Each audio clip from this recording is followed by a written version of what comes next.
আসসালামু আলাইকুম। আমার হাতে যে ফোনটি দেখতে পাচ্ছেন সেটা হচ্ছে পোকো M3। ফোনটা 70-75 শট দেখায়, বা অনেক সময় ফোনটা অটো রেস্টার্ট নেয় বা হঠাৎ বন্ধ হয়ে গেলে চালু হতে চায় না। তো পোকো M3 রেডমি 9 পাওয়ার যদি সেম প্রবলেম দেখা দেয়, তো আপনারা এখান থেকে দুটি ক্যাপাসিটর শুধু দুটি ক্যাপাসিটর চেঞ্জ করে দেবেন।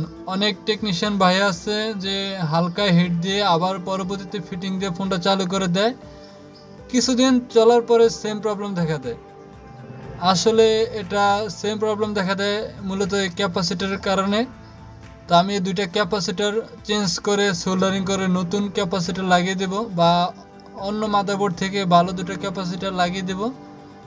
লাগিয়ে দিলে এই ফোনটা দীর্ঘদিন চলবে, সেম আর প্রবলেমটা দেখাবে না। তো যারা যারা নতুন টেকনিশিয়ান ভাই আছেন তারা অবশ্যই এই কাজগুলো ফলো করবেন।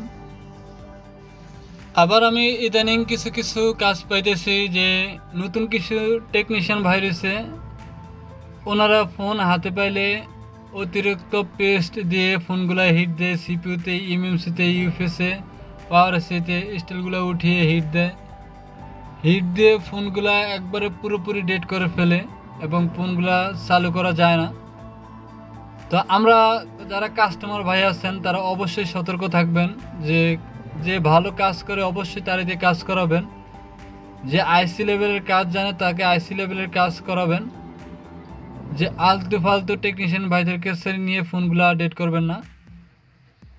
তো আমি দেখতেই পাচ্ছেন সুন্দর করে ক্যাপাসিটরগুলো লাগিয়ে দিচ্ছি। এখন ফোনটা ভালো করে ক্লিনিং করে ফোনটা চেক দেব যে আসলে ফোনটা চালু হয় কিনা। আইসি লেভেলের কাজ করতে হলে আপনার অবশ্যই ভালো মানের টুলস হতে হবে, এবং ভালো মানের হটগান হতে হবে, ভালো মানের আয়রন হতে হবে, ভালো মানের টুইজার, ভালো মানের স্টার, সব কিছু আপনার ভালো মানের হতে হবে।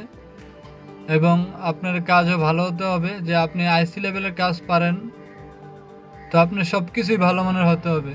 যে আপনি কম দামি হটগান দিয়ে কাজ করলে ফোনগুলো ডেট হবে, মাদারবোর্ড ফুলে যাবে এবং আইসিগুলো ড্যামেজ হবে। তো দেখতেই পাচ্ছেন ফোনটাতে চার্জ নেই, মূলত আমরা একটু অপেক্ষা করি। আসলে ফোনটা একটু শর্টিং থাকার কারণে ফোনটা একবারে পুরোপুরি চার্জ শেষ হয়ে গেছে।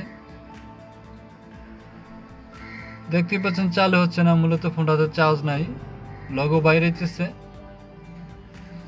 দেখতেই পাচ্ছেন 2% চার্জ দেখাইতেছে। তো আমি ভিডিওটা স্পিড করে দিয়েছি যাতে অল্প সময়ের মধ্যে আপনারা কাজগুলো দেখতে পারেন, কারণ লং ভিডিও হয়ে গেলে অনেক ভাই দেখতে চান না, এড়িয়ে চলেন ভিডিওগুলা। আলহামদুলিল্লাহ ফোনটা চালু হয়ে গেছে। আজকে ভিডিওটা এ পর্যন্ত। সবাই ভালো থাকবেন, সুস্থ থাকবেন। আল্লাহ হাফেজ।